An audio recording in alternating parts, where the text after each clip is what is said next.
Welcome to the Geek to Geek podcast, where we might all be secret gamers. I'm Void, and I'm here with my co-host Beej. I'm not a secret I don't have a secret. That's where I messed it up. I'm so sorry. Today we're talking about gaming for non-gamers. So we got a question from a listener, and it was kind of about like how to get their spouse to play games with them. So it got us thinking about the subject, and we realized that there's kind of this whole world of people out there who don't really consider themselves gamers, but they play games anyway. And I thought it would be kind of interesting to talk about this as a subject and just dive in a little bit. But you know what I'm talking about, right? Yeah, see, a lot of people do this. A lot of them are the college students that I work with, that they don't think they're sci-fi fans, or they don't think they're gamers, that there are these labels, but then I see them sitting on their phones playing Clash of Clans or whatever the new hotness is, and I'm just like, you're not a gamer, are you? You make fun of me for playing World of Warcraft, but here you are, fighting your armies. I don't understand. And I think like you have the right idea. It's that rise of like smartphones that has really changed things around, because it used to be if you were a gamer, you had to own a powerful PC to play something, or you had to own a console, or whether it's like a handheld console that you only played on the go, like a Game Boy or 2DS, 3DS, whatever, or if you had to own like a PlayStation or PS4 if you're up to date with it. And now it's like almost everybody has a smartphone, and people download apps all the time.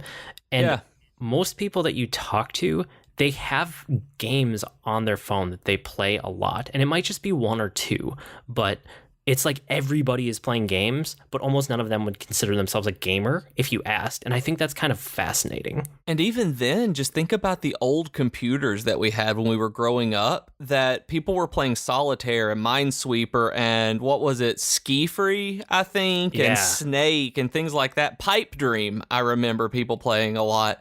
And no one considered, everybody played these games. People play board games, and even to go out of video games. Every family plays Scrabble and Monopoly and Life and Sorry, and at least they do around here. And nobody considers those gaming games. I mean, that's not like when you're gaming, you're Dungeons and Dragons or it's Mario Brothers or something like that. It's not these traditional family games. That there's a subset of games for people to consider themselves gamers that I find odd. Yeah, and it's like, I wonder how much of it is deciding to put that label on yourself. It's like, I would consider myself a runner, Yeah. But I guess there's different connotations that come with different labels, and gamer might just be too negative in culture still. I wonder if it's going to shift over time as games become more and more mainstream, because they are. I mean, it's obvious they have been ever since they were created and gone, big in the 70s and 80s. They've become more and more mainstream over time, to the point now where like everybody has them on their phone. And I was thinking about this, and my mom is kind of a perfect example. If I asked my mom, are you a gamer, she would say no without even thinking about it. And then if I said, Mom, do you play games, she would say, oh yeah, every single day, like on her phone. Absolutely every day. So she has I actually asked her, because I knew we were going to do this topic this week. She plays 7 Words and Monkey Wrench every single day. So they're 2 word games. 7 Words, I looked into both of them. 7 Words is kind of like a crossword without the crossword. So you get like hints, but it doesn't have to fit into a greater puzzle. And you're trying to figure out what the words are. Sometimes they're really tricky. Sometimes they're easy. And then Monkey Wrench is another word game. But like, I know she plays a bunch of other games too. I know she plays a bunch of the Spry Fox games on her phone. That's a developer that does a lot of mobile games and like puzzly type games. Yeah. I know when Peggle was big, she played that, from PopCap games, and things like Quiz Up and The Sims, like all of these she's playing on her phone. And then there are other games too that kind of bridge the gap. Like we used to play Rock Band as a family, like before I moved out. So, probably like after college, before we were kind of in our own place, but when everybody was around and we were all old enough, we were all playing Rock Band together. And Yeah. my mom and my dad played too. That's kind of the way that my mom is too. My parents both were like this, that my mom today has games on her iPhone and on her Kindle Fire that when she came to help us with the most recent yard sale that we had, she would basically take breaks to be able to go make sure that she used all of her credits and coins to do something, or she makes sure she has the tablet with her to continuously tap on their quarter games. They're kind of like casino type games or carnival games, and she just loves them, but she would never consider herself a gamer. And the same thing happened when I was a kid. I might have mentioned this in a previous episode, I can't remember, but I know that when we first got our NES when I was 2 years old, I remember growing up and my parents staying up late at night playing Duck Hunt and having competitions with one another after I went to bed to see who could get the highest score on both Duck Hunt and the skeet shooting game that was in there as well. And I would wake up in the morning and I could see the scores on that they had posted on the refrigerator. Like, most people have report cards on the refrigerator. My parents had Duck Hunt scores where they were trying to beat each other. And they would never consider themselves gamers, though. We played, Killer Instinct. My mom would play Killer Instinct and beat me with, I think his name was Saberwolf was the character's name. And my dad would play Wave Race and things like this with me all the time, but neither of them would consider themselves gamers. And the reason I have a Super Nintendo is because my dad wanted Star Fox so badly he had to buy a Super Nintendo. But they're not gamers. That would be ridiculous. But that's what they do. It's fascinating. I mean, and I like seeing more people playing games. Like, I have no problem with people playing games without calling themselves a gamer. It's an interesting distinction because, like, I'm going to go back to the running example. If you run regularly for exercise, you are a runner. Like, people would look at you and go, that's a runner. Whereas you can be playing smartphone games all the time. People aren't looking at you going, that's a gamer. And it's kind of, it's just a weird spot where we are as a culture right now. And I think it'll change over time. But yeah, it's fun to see like my mom or my wife, people who, don't consider themselves gamers, and see what they're playing. Like your wife, she plays some games too, but I know, like, just from talking to you, she wouldn't consider herself a gamer, right? No, she does not consider herself a gamer, but the 2DS that we have is hers. I got that for her birthday, for her 30th birthday, and it was so that she could play, I think, Scribblenauts Unmasked is which one I bought for her with that one. It was one of the Scribblenauts games, I believe, or a Lego, I don't remember what game it was. But she wanted that specifically to play games that she couldn't play anywhere else. And the very first video game that I ever got her to play, amazingly, was Castlevania Order of Ecclesia on the DS. And she loved this. And she was just great at it. And it's one of those Metroidvania games where it's a 2D side scroller where it's a labyrinth and you have to go through different skills and learn different abilities and just, traverse this entire thing. Never having played games before, like, I occasionally had to beat a boss for her because she didn't have the reflexes to do it. Not all the time, not most of the time. And then because she didn't have any game systems growing up, she just didn't have a basis for it. She played things. We started playing Mario Kart, Double Dash, New Super Mario Brothers. Like I said, the Scribblenauts series. She loves indie games is something that she just absolutely fell in love with. Low-key, exploratory, almost artsy indie games she adores, like Journey and The Unpainted Swan. Oh, yeah, have you ever played either of those? Yeah, I played both of them. I don't like playing them. I hate playing them, but I think they're magnificent games because I can watch her play them and have such a good time watching it that their Journey is the most relaxing thing that I may have ever watched. It's absurdly beautiful and well put together. And if she's not playing a game like that, it'll be, as she puts it, and I quote, the Smashy. She'll play the toy box on Disney Infinity or The Incredibles or Lego games just to smash things and fight. It's like there's a Final Fight style level in the new Disney Infinity in 3.0, and that's Incredibles themed, and she just plays it over and over and over and over again because it's just fun to fight things. It's either low-key or beating up, but she would still not consider herself a gamer, even though one of our primary consoles is hers. Well, and it's interesting you mentioned that. I hadn't really thought about it before just now, but beat 'em ups are actually not a bad way to get people into gaming. I mean, if you think about what we played as kids, like, did you ever play like any of the Ninja Turtles beat 'em ups or all of them? I even played them in the arcade. Ninja Turtles 2, the arcade game. There was one at Walmart in my hometown I sunk a lot of money into. Well, like Turtles in Time, I played a ton of that. And then the other one I was thinking of was there was an X-Men arcade cabinet that had like 8 players instead of 4, and that one was crazy. Do you remember the Nightcrawler special attack where he zipped all over the screen and you jerked the joystick around? Oh, yeah, I know what you're talking about. That was awesome. But it's like the games, I mean, they have a goal. You're making progress together as a team, but they're not hard to control. And I think that's one of the things in thinking about this that I came up with is that a controller is often really intimidating. Like for you and I, we grew up with simpler controllers, you know, like there was a D-pad, there was an A button and B button, and then there was maybe a start select, but you didn't really use them ever. And now if you look at a modern controller with dual analogs, you have multiple triggers, you have like a bunch of face buttons, like 4 at least usually, plus start select, like, and you're using everything on the controller for most games. And that's just intimidating for people. You know, they don't want to pick up a controller. I don't blame them. Like, I've been trained to use one over the course of my entire life.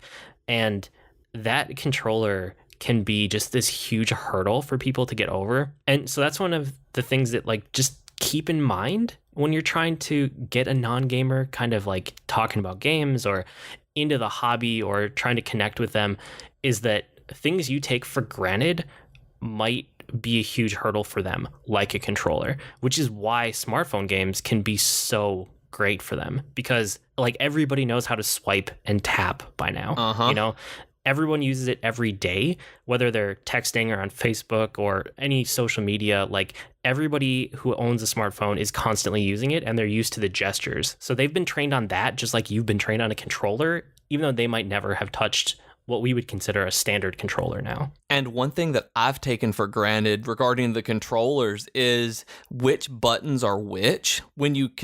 I can know immediately and intuitively that when I see a triangle on the screen, to press the top button. I just know that. I've known it since like 1996. And for the last 20 years, when I see a triangle, I know exactly which button to hit. My thumb hit it when I said that. And my wife doesn't. Whenever something flashes up with like an active time event or anything in, like, say, Tomb Raider, she doesn't. It takes a couple of times to get through because she doesn't intuitively know which button is circle and X and square and triangle.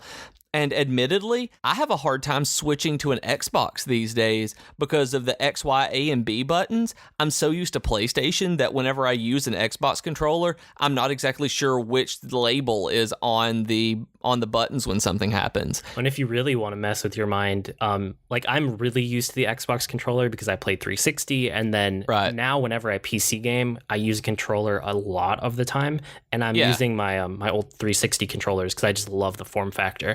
Try going from a 360 controller that's burned into your brain to a Wii U controller, because it's the same like letters of the alphabet, and they've all been moved around. So A, B, X, and Y are all the 4 face buttons, but they're in a different layout. That would just completely make your brain melt out your nose. That would be that's a hard thing. When I didn't play games for a long time on consoles because I was playing MMOs and a lot of online PC games. And when I came back, one of the first console games that I played was Batman Arkham City, and I couldn't play it, honestly, and literally put the game down because I couldn't understand the controls. And I've been doing this since I was 2 years old. It was so in-depth with the things that I had to do that I got frustrated and put it away. It's ridiculous how complicated they are, and if they're complicated for us, then it's really complicated for people who have never touched those kinds of controllers before. Trying to give somebody one of the Batman Arkham games, if they've never played Mario Brothers, is going to turn them off for gaming forever. Yeah, you gotta be careful, like what you start people on. If you have a spouse or a significant other, or you know, just a family member, and you're trying to get them into gaming, which I think we'll talk about here in a second, but just keep in mind, you got to kind of be careful. Don't go too extreme, because one bad gaming experience can turn them off. And one of the other things, so I was talking to my wife, I was talking to my mom before this episode, because I was trying to get into the headspace of somebody who's in that position, because it's so hard for me because I've been playing since I was 3, you know? Yeah. And one of the things that my mom mentioned is that it's really frustrating to not have a clear path about where to go next.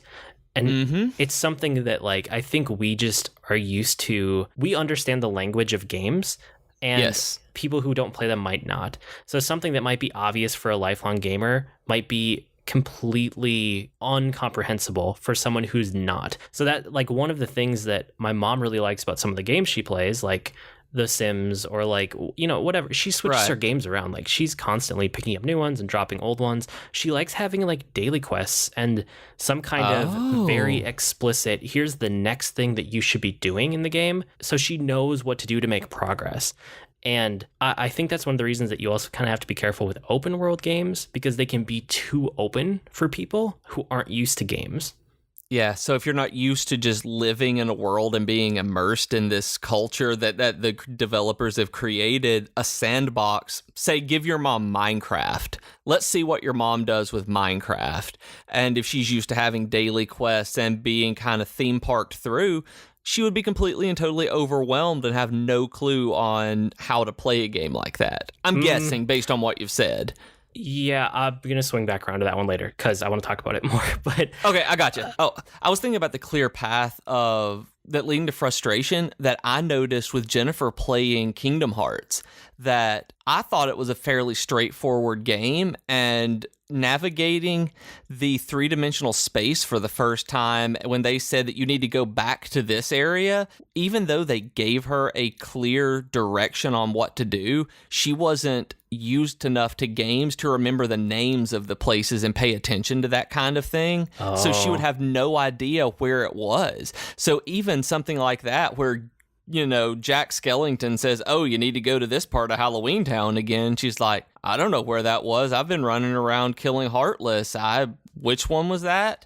And because it doesn't matter to someone who's not been trained like you and me to make sure that we pay attention to what these places are called when you're playing a role-playing game.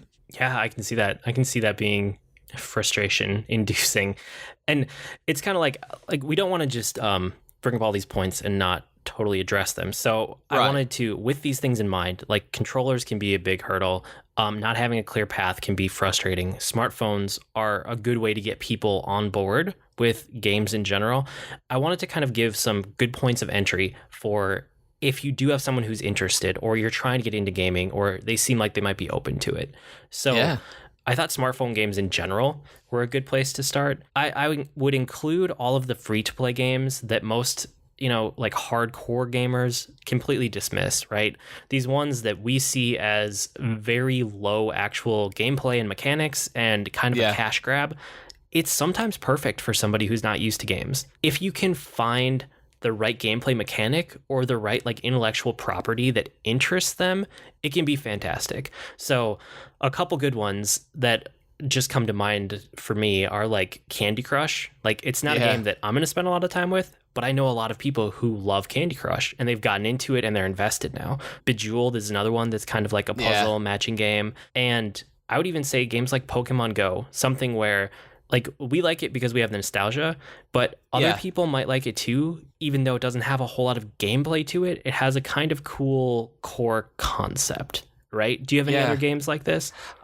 I was thinking about my little nephew actually playing Angry Birds, and when that came out, there was just something so simple about it. There was something when it actually hit that Angry Birds just was so intuitive and perfect that it's just kept going. Even people who don't play games can play Angry Birds and watch things blow up. And I think that that's a great thing because it goes back to what you were talking about with the controller frustration. With Pokemon Go, you walk around and you tap a screen and flick a ball. I mean, that's really it. With Angry Birds, you know how a slingshot works. With Candy Crush, I've never played Candy Crush, so I have no idea how you play Candy Crush. With Bejeweled, you swipe at the screen and it's not complicated, and they are fun to play for short amounts of time, like your mom does when she goes and does her daily quests and things like that, and makes her progress and then goes about her life. So I was thinking along these lines, puzzle games in general can be a really good jumping on point, especially if they're not like timed puzzles, you know? Right. So some of the games we just mentioned, like Candy Crush or Bejeweled, things like that, they are puzzle games. I mean, I would say Angry Birds is kind of a puzzle game, even though it's also a trajectory game. Yeah. But puzzle games can be a really good like onboarding spot also, just in general. You know, if you see a puzzle game out there and it has some branding on it, because how many people have recreated Bejeweled and thrown their own skin on top of it? You know, there's like a Marvel version. There's an everything version of it now. You know, everyone. And everybody does this, and I get so frustrated at it because I see a game I want to play, I click into it that looks really cool, and it's another swipe 3 kind of puzzle game where if you're getting somebody to play a puzzle game on their smartphone for the first time as an introduction to gaming, make sure you pick a good one, because some of them are not nearly as fun as other ones or well put together. When they're put together well and polished, they're magnificent, and I see why Candy Crush, it's pretty. I see why Candy Crush is very successful, but there are some of them that I've played that I'm just like, yeah, I don't know why anyone would ever play this, and I go to something else. So make sure you pick a good one, because there's a lot of puzzle games out there. There are a lot, but I think that sometimes like the intellectual property that's tied to it can even be the thing that draws someone in. There's a Star Wars game out there that I played for a long time that didn't have a whole lot of gameplay to it because it's Star Wars. If you are a Star Wars fan, you know, and I think it's called Galaxy of Heroes, if I remember right. Right, okay. That might not be a bad spot for them to start, even if there's not a whole lot of gameplay to it, just to like get them to play a game on a screen, right? Because that's kind of what we're talking about, is like that first step into gaming. So puzzle games are great. Turn-based games can be really good too, just because it's not time pressure. You know, you're not fighting with the controls, and you don't feel frustration because you can't execute it fast enough. So for turn-based games, I was thinking like digital board games are often a really good place to go. There are a lot of modern board games now that have a digital version. It plays exactly the same, but you can play it on your iPad or your iPhone or Android or whatever. So those are something to keep in mind also. And I know you have at least one turn-based game you want to talk about. Yeah, Hero Academy is a fantastic game that I've actually used to get people to play video games who had never done it before, because it's a it's almost like chess is the way I describe it to them. It's a PvP game where you have 4 or 5 different units with different abilities on a grid that is, I think, something like 6 by 12 or something like this. I don't remember exactly what it is, but you're just going and you're trying to defeat the other team and destroy all of their units. And it's turn-based and it's asynchronous, so you don't have to sit there and play it all at once.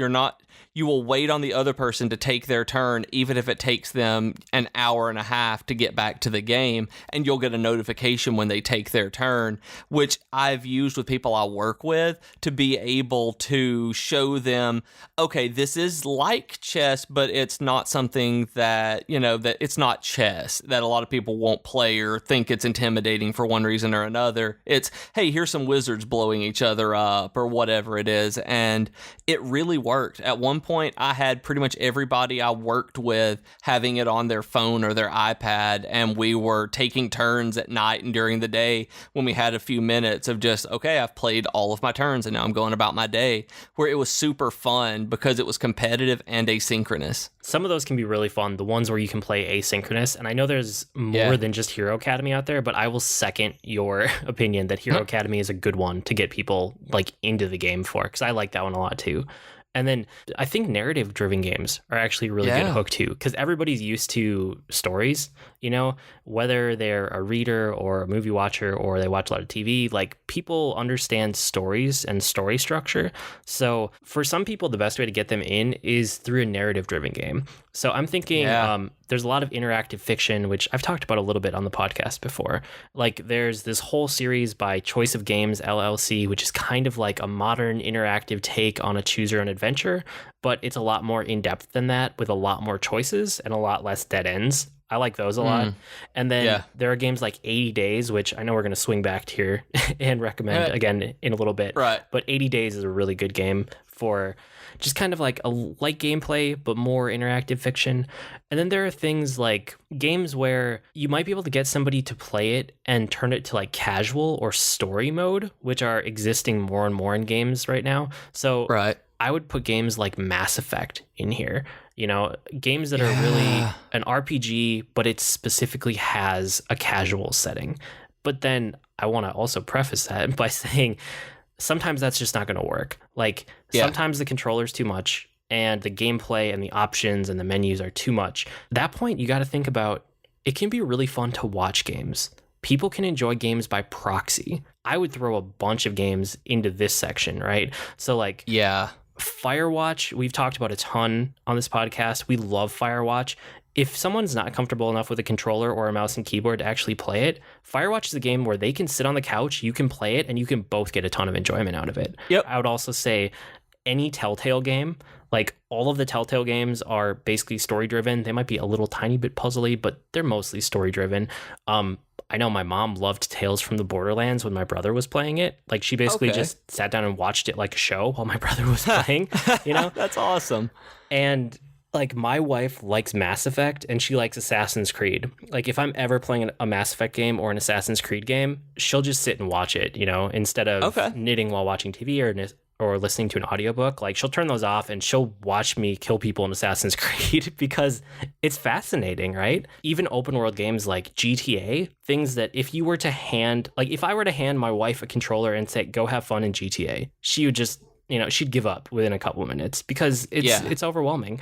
But games like GTA or like Saints Row, there have been times where I booted them up and my wife is like, go do this thing. Like she's basically backseat driving and telling me what she wants to do in this open world and having a great time just taking it in that way. Well, that was pretty much my entire college experience in terms of video games was I watched people play GTA 3, that it was brand new. The open world was an entirely new concept in gaming when I was in college, and I didn't like playing Grand Theft Auto. I hated playing Grand Theft Auto 3, but I sat and watched people play it for hours and hours and hours while just hanging out, telling them to go do something stupid and seeing what they could blow up. It's so much fun. The same with survival horror games. I've talked on here before about my friend Bob who played Silent Hill 3 up through Extreme 10, and I sat there and watched him do all of it because it was fun and entertaining to see this stuff. When I was playing Batman Arkham City, Jennifer, who, you know, I was talking about me not being able to handle the controls. There's no way that she would be able to control this game just because she's not used to that level of manipulation. And she loved watching me play Arkham City because of Kevin Conroy's voice. He voiced Batman, the same guy who did the Batman the Animated Series voice. That is our Batman. Yep. And she came in, sat on the couch, and watched me play this because he was talking, and with Mark Hamill was the Joker. She said it was like coming home. It was like coming home in the afternoons from school when we were little kids and sitting on the floor watching Batman the Animated Series, and she would watch me play Batman for the same emotional effect that Batman had on her when she was a kid. And I know Austin, my friend, came to my house to watch me play Bioshock Infinite because he hadn't gotten it yet. And it was super fun for him to watch, he said. And I would go to his house to watch him play Last of Us. I've never played it, but I know that it is a brilliant and fantastically fun game because there was one point at which I didn't know I was holding my breath until he got through it. And I was like, oh God, I can breathe. Because I was tense on his couch and I wasn't the one playing it. So if you have someone who wants to get into gaming or that you want to get into gaming, show them one of these games that can actually explain and demonstrate what games are capable of if all they think games are time wasters. Show them a Batman Arkham City if they're attached to Kevin Conroy's voice. Show them Last of Us if you want to show them that video games can be this incredibly powerful storytelling tool, but make sure that you're catering to whoever it is that you're showing, because I know my wife could not sit and watch Mass Effect. She doesn't like watching RPGs. Yeah, and my wife absolutely loves Mass Effect. Like every game that I think she saw me playing the first one when it was like just after it came out, and she was like, what is this? And she just kind of got into it, and ever since then she's watched all the other Mass Effects as I've played them. So it's kind of, I mean, know your audience, right? You know the person that you're interacting with, like what they're into, what they might like, what they definitely won't like. I mean, keep that in mind. Everyone has different tastes. So with all of these things to think about if you're trying to get a non-gamer into gaming, I also want to float the idea and do a direct answer to the question of, how do I get my spouse to play games? Maybe don't. Maybe don't. So sometimes having separate hobbies is really good, and I've found that it's more important to be like interested in each other's hobbies than it is to necessarily do the same hobbies with your free time. Like, my wife is super into knitting, and I, after watching her knit for years, I think I picked up and I knit like, I don't know, 10 stitches, maybe one time, maybe 2 times, maybe 20 stitches in my whole life. And that was enough. But the thing about it is, you have to actually pay attention to what the other person is interested in. I know so much more about knitting than I ever thought I would in my life because I listen to my wife, right? Yep. Like, I actually listen when she talks. I'm interested in what she has to say, and I support her in her hobbies. Like, when she finds a cool new pattern or a cool new yarn, like, I actually enjoy hearing about it now, even though I'm not going to knit the pattern. I'm not going to go pick out the yarn and buy it. But it's kind of what the Geek to Geek podcast network is all about, right? We like connecting people over subjects they're passionate about. My wife is passionate about knitting, and because of that, I have fun listening to her talk about knitting, even though it's not my thing. Yeah. That's exactly it. And that's something that I think a lot of people, and not necessarily you guys out there listening, but one thing I think a lot of people have a misunderstanding of is that just because you like something doesn't mean that everybody has to like it, and that it doesn't devalue it any if someone just doesn't care about it. And like, my wife loves woodworking. For those of you who haven't realized it yet, I am not a real manly man. I don't really fall into that stereotype. I'm the one who is playing around on my computer acting like a 4-year-old while my wife is out with a table saw building something. She's the one who built our shelves in our kitchen and tables that we have, and I know way more about woodworking than I ever did before, and she is so much better at it than I am. Our workshop is hers. It is her workshop. I say our workshop because it's in our house, but that's hers, and I listen. And when we were on vacation a couple of weeks ago, we went to a woodworking store, and she was like a kid in a candy store in there, and I have no idea what any of those tools do, but I was excited for her that she found these woods with wood grain that she liked, and purple wood, and just all of this stuff that she was so excited about. And I don't ever want to do that. But like you said, I'm very glad that she does. She's building us a coffee table right now. And while she's in her workshop working and sanding and staining and cutting and measuring, I'm learning Ruby on Rails. I'm working on different apps like that and learning coding, and I'll talk about stuff that she doesn't understand. She'll talk about stuff that I don't understand. I still don't entirely know what like a pocket hole jig is and what a mortar and tenon joint, I think. I hear about them, and like biscuit joints and all of this. Like, I don't know, but I hear all of them. Like you said, I'm never going to be able to use them or practically understand them and how they're integrated and implemented, just like the yarn and things like that for you and the patterns.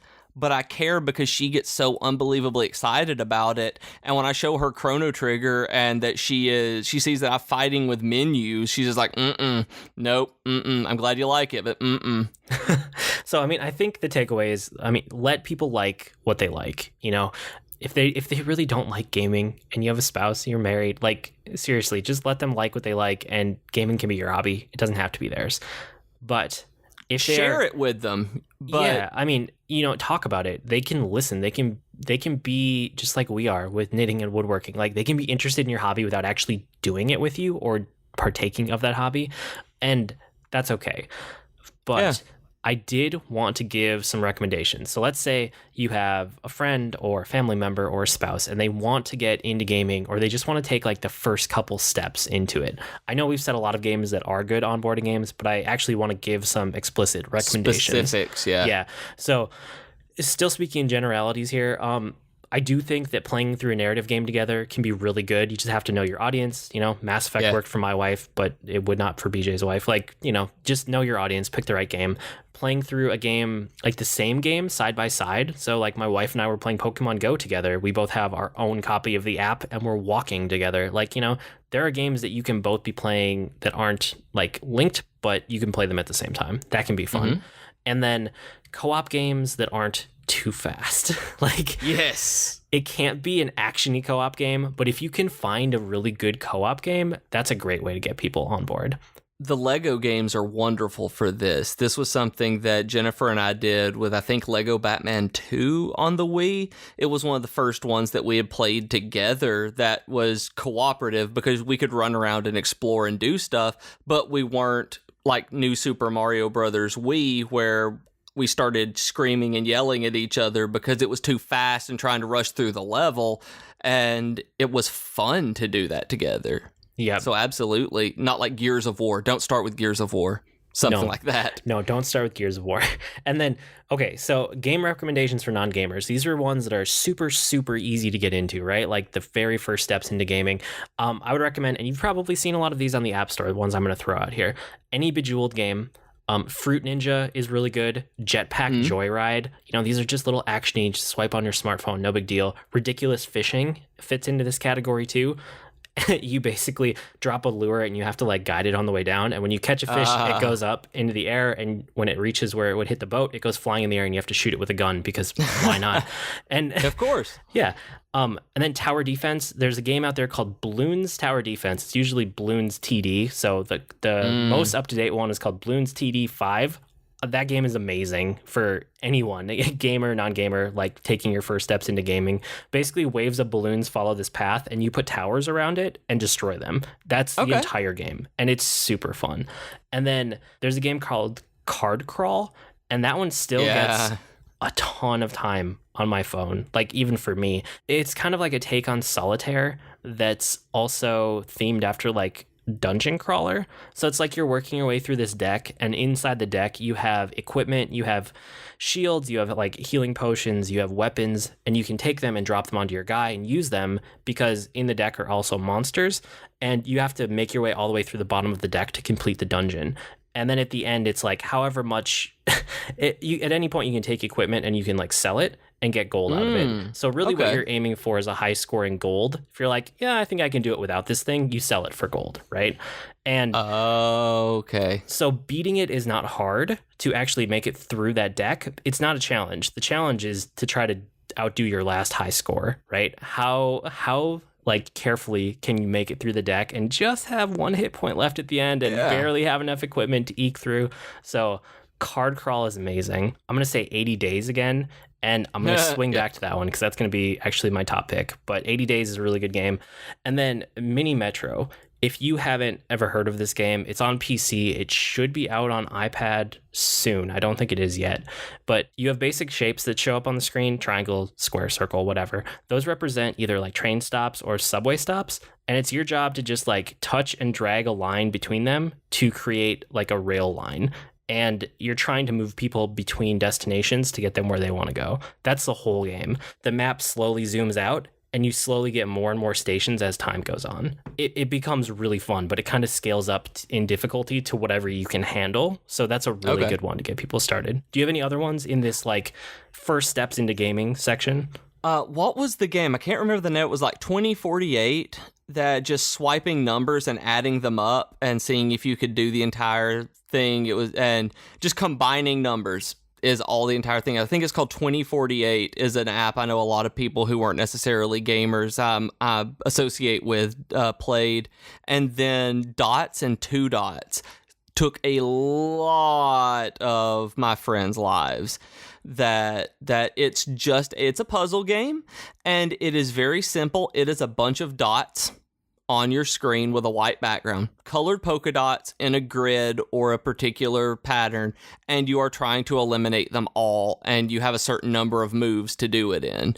It is unbelievably addictive, and if There's no graphics on it. It's just minimalist and simple, but they're fun games, and they're completely different. Dots and Two Dots are just, one's a sequel. So just start with one, get somebody to play it, even if they're not gamers and they don't like something like Card Crawl because they're like, oh, this looks like a game, it's gamified.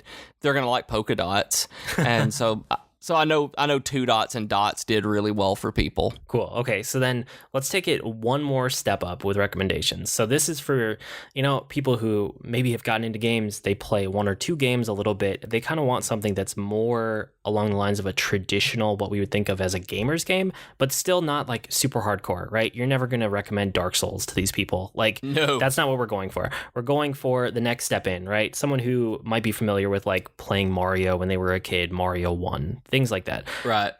What do you have in this category? Well, there's obviously Hero Academy that we talked about, because it is, it's the turn-based gamified game that can get them into that kind of genre game of turn-based strategy. And there's also recently, one of my work studies turned me on to a game called Town of Salem. Have you ever played this? I've heard of it. I think I might have played it a little, but I'm not remembering it off the top of my head. You can either play it just in your browser, or you can buy the client that runs faster and more smoothly on Steam. And it is a game that is based on Mafia and Werewolf. I don't know if you've ever played those. They're card games, party games. I remember this game now. Yep. That's essentially all it is. You are assigned a role that has from either villager who does nothing, or a witch who can possess people at night, or a serial killer who goes into other people's houses and murders them in the middle of the night, stuff like that. And it's turn-based, so you have a day and night cycle, but the game part is that every single day, the town votes to lynch someone and hang someone for the murder that happened the night before. And every single character class has a different victory condition that they have to complete, and just doing it is not necessarily easy. The game is politics. You're chatting with people every day, trying to convince them either not to murder you and make you turn into a ghost and have to talk to the medium, let's say, or you're trying to convince them to murder someone else who may be a bad guy, so if you're a good guy, you can win. Where it is gamified only in that people have abilities, the actual gameplay comes from people, talking to other human beings. And I had a lot of people this last year. We were getting LAN parties, essentially, playing this and getting together big groups, and it was super fun. And there are people who have never played video games in their lives, I know, that loved this because you were interacting with, I think, like 8 to 10 other people, and they'd never done that online in this capacity before. So I like Town of Salem as an introductory game a lot. Cool. Yeah, a lot of those like werewolf type games can be fun. That general style of game. I'm going to throw a bunch in here, actually. I'm going to say any Mario Kart game ever fits in this category. Mario Kart is a fantastic choice. Mario platformers, any multiplayer Mario platformer, which is basically the last like 3 or 4 that have come out, whether it's on like 3DS, 2DS, Wii U, whatever. I mean, my whole family, we will play the Super Mario 3D World that's on Wii U together, like 4-player, because it's really fun. It's very family friendly. Like anyone can learn how to play it very quickly within a couple minutes. So Mario platformers and Mario Kart are both great. Hearthstone is one I would put into this category. I think it's the most approachable digital card game out there. So if you've ever been interested in any kind of collectible card game at all, Magic or whatever, like this is the best, most approachable digital card game is Hearthstone. It's very polished. It's really fun to play. If you want, you can go super deep into it and like spend a ton of money and get hardcore about your deck building, but you don't have to. You can just try it out for free and just play it and get a feel for it. So I think that's a good one for people getting into gaming at this level. And I think it's a lot more polished than a lot of the card games too, that even tabletop card games, and I love a lot of them, that Hearthstone I think has better mechanics and polish in a lot of ways than some of the games that are out right now. Yep, absolutely. And then I'm also going to put Firewatch here. I think if you have somebody who's willing to sit down and try mouse and keyboard controls or try to play with a controller, and you're going to actually have them be the one playing a narrative game, I think Firewatch is a fantastic place to start, because you literally never have to do anything under a time limit in Firewatch. it is all whatever pace you move around is the pace the story moves, which is actually a lot more rare in games than you would think. And it just fits so well. It's a great narrative experience. You can wander around at your own pace and experience it. So yeah, if you can actually get someone to take that leap and say, here's a narrative game, but you're going to play it, and they're apprehensive about it, you say, no, this one's approachable. You take this one at your own speed. So Firewatch is fantastic. And then the last one I'm going to throw in here, which I told you I would get back to, is Minecraft. Minecraft in creative mode is what I would say goes here. That makes sense. Not Minecraft survival mode, which is what most people think about when you just kind of default think about Minecraft. Survival mode, you have health to worry about, and you have hunger, and you have to escape from all the monsters that spawn every night, all these things. If you have never played Minecraft or you've never really dug into it, you might not realize there's a creative mode. Creative mode Minecraft, you have like no health bar, you have no, stamina or energy meters. You just get to build, and you have access right from the first moment to every single building block that exists in the game. So instead of being a survival game where you have to learn how to craft, Minecraft becomes a building game with like the coolest Legos ever. And like my daughter's been playing Minecraft a lot in the last year, and this is what she plays, right? She plays Minecraft creative mode, and she shows me all of these amazing things that she builds. And this is what I was doing like 5 or 10 years ago. I don't know. I was playing Minecraft in beta. I don't know how long it's been around now, but I played it a long time ago before it was actually released, and I loved creative mode. Survival mode was always okay, but creative mode is tons of fun.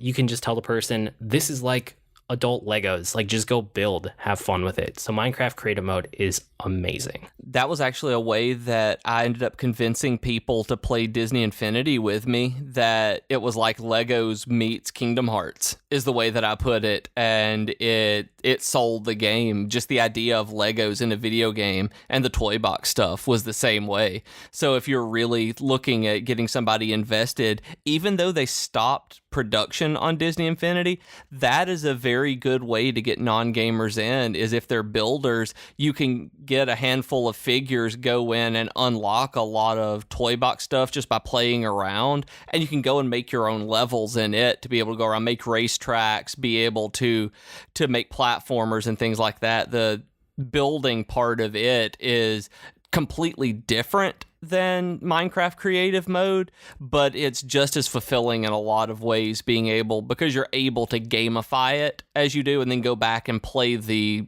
adventure levels or the quests that you build that way too. And I know people, you can just build for whatever. So it's super fun to do as well, in that same vein as Minecraft. So if we were to pick one game, what is your top pick for non-gamers? Mario Kart.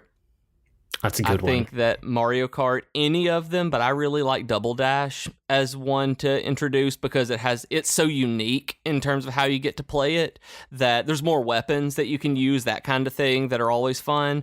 And I love being able to introduce non-gamers to gaming through Mario Kart. I did it with my wife, and it stuck, and we still play. We made sure that we had Mario Kart and the Mario Kart Wii, on our honeymoon, that we forgot controllers, and we went to Walmart on our honeymoon and bought controllers so that we could lock ourselves away in the mountains and play Mario Kart. I mean, and she's not a gamer, so I got to say Mario Kart does it. That's actually an awesome recommendation. I will second that, and that's right up there near the top of my list, but I'm actually going to say 80 Days. And I guess I'm talking about adult non-gamers. This would not be one for kids, just because it has a lot of reading, not because of subject matter.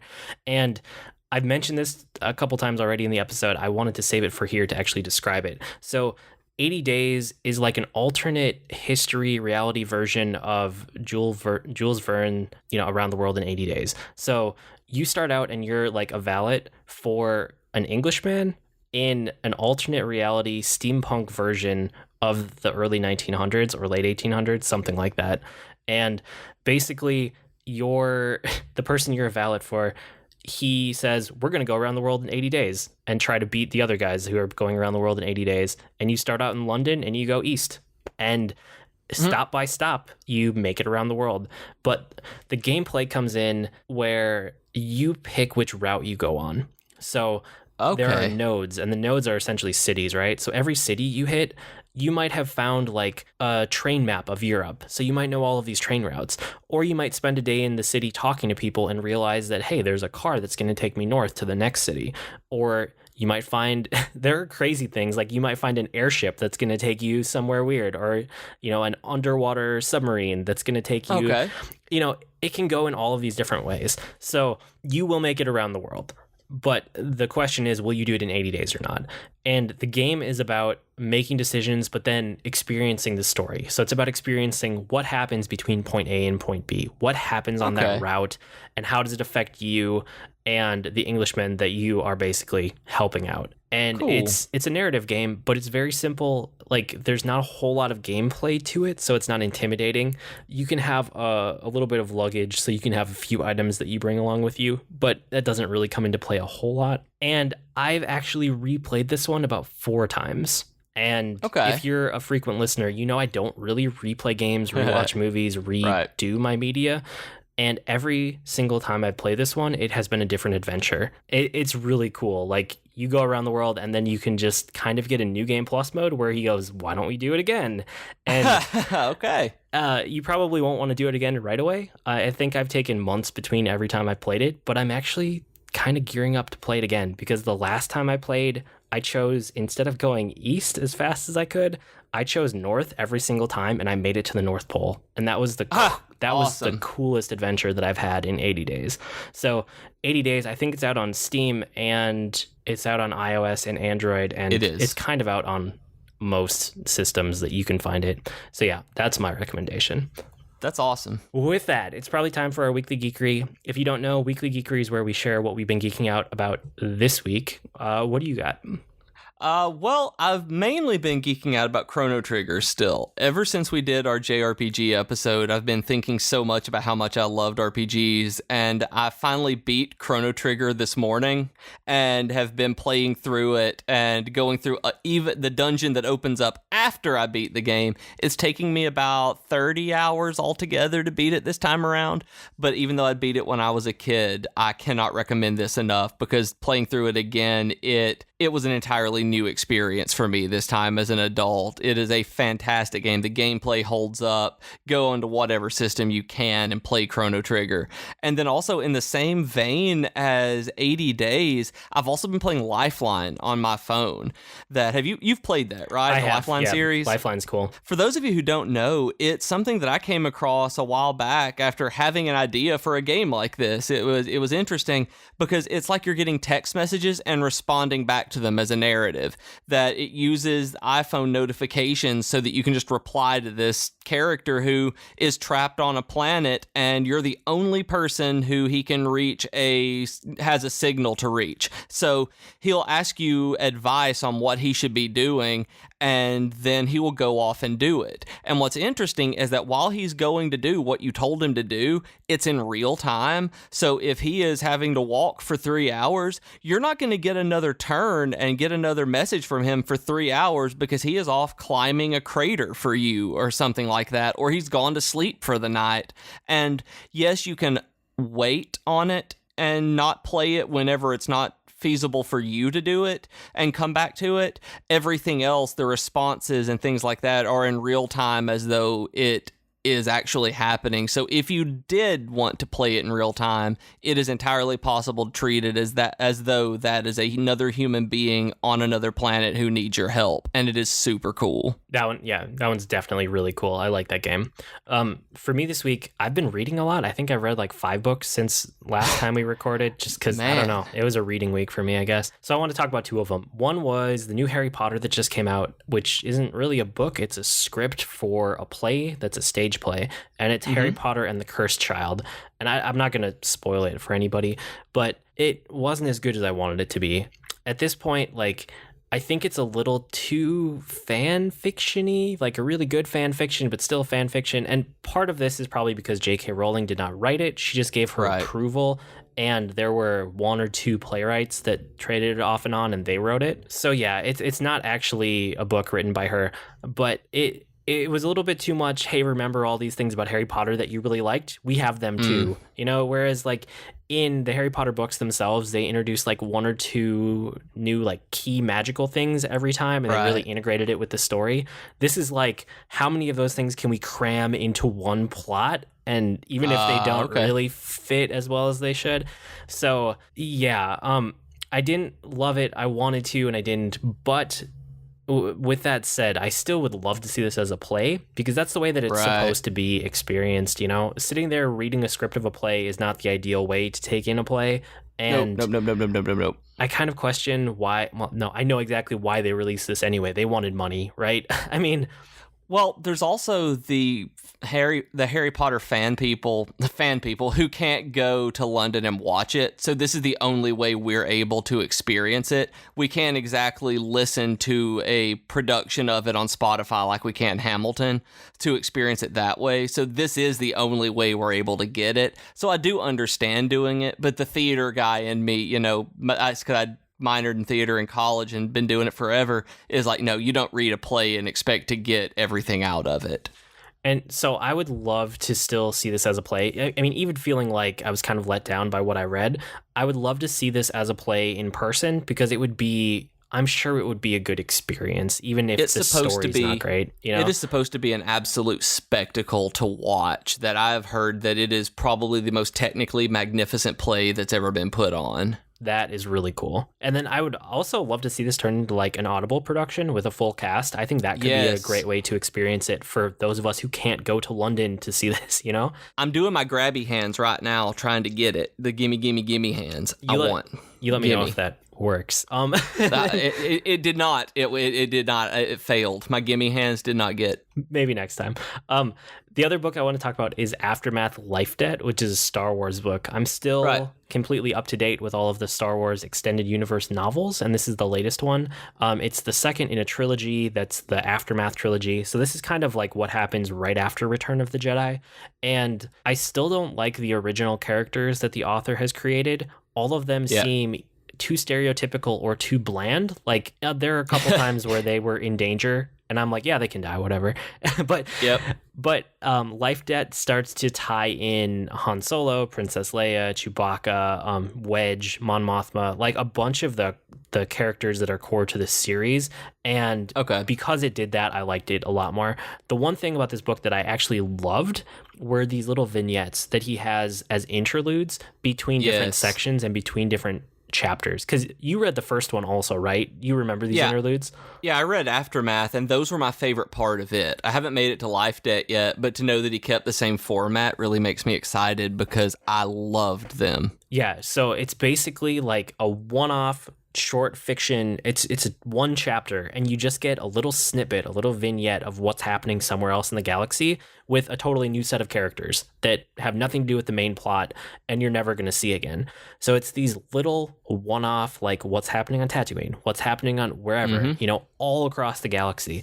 And after finishing this book, I think I would have rather had an entire book of those interludes, because they're so fascinating and they're really well done. Like, I felt more interested in the characters in the interludes than the original characters in the novel, which is sad but true. Yes.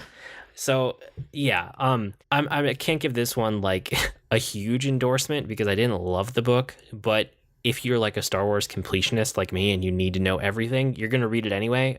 And just know that the interludes are really interesting, and the main characters that get tied into the series are also interesting. And that there's one character in there named Timon who is incredibly annoying in the first book, but he is worth dealing with because of a droid that he creates called Mr. Bones. Mr. Bones is worth reading these books for if he is in the second one, even, you know, as much as he was in the first one. I hope he's in there more, because I love Mr. Bones. Yeah, he's in there more. I should actually say Mr. Bones is probably the one unique character that I cared about, because he's so funny. He's just like, he's a B1 battle droid, which is like, do you remember episode 1? Roger. Yeah, the Roger droids that, you know, were dumb. It's one of those that's been like revamped, and then its personality got messed up, and then it was given a bunch of extra weapons. So he's kind of a psychopath, but it's awesome. He's also like fiercely loyal to his master, who's Temin. And so anytime Temin is in danger, like Mr. Bones is just there to wreak havoc, and it's hilarious. He kind of reminds me of HK-47 from the Knights of the Old Republic games, yes, where he's wanting to go kill all the meat bags, and it's kind of like that, only not quite as, I don't even want to say over the top. I don't even know the words. It's like HK, but not quite. It's a different droid. It's just a different take on... It's just different kind of, murderous droid. It's really funny, though. But yeah, Mr. Bones is a really good character. Okay, with that, I think that's about it for this week. You can write to us with comments, suggestions, or feedback. Our email address, as always, is geek2geekcast@gmail.com, or you can reach us on Twitter @geek2geekcast. If you want to get email updates about any of our network's podcasts, you can sign up at geek2geekcast.net and tell us what shows you want updates about. I blog almost daily at agreenmushroom.com, and you can find me at grnmushroom. That's green mushroom without the E's on Twitter. I'm also run the Video Game News Now podcast if you're interested in video game headline news done quick. I'm on Twitter as @Professor Beej. That's Beej with 2 E's. And I host the Geek Fitness Health Hacks podcast, which you can find at geekfitness.net. And I also have a series of science fiction novels at bjkeaton.com. And, you could probably go there and get them. We've been Void and Beej with your Geek to Geek podcast. That'll do it for this week. See you next week, geeks. Bye, geeky people.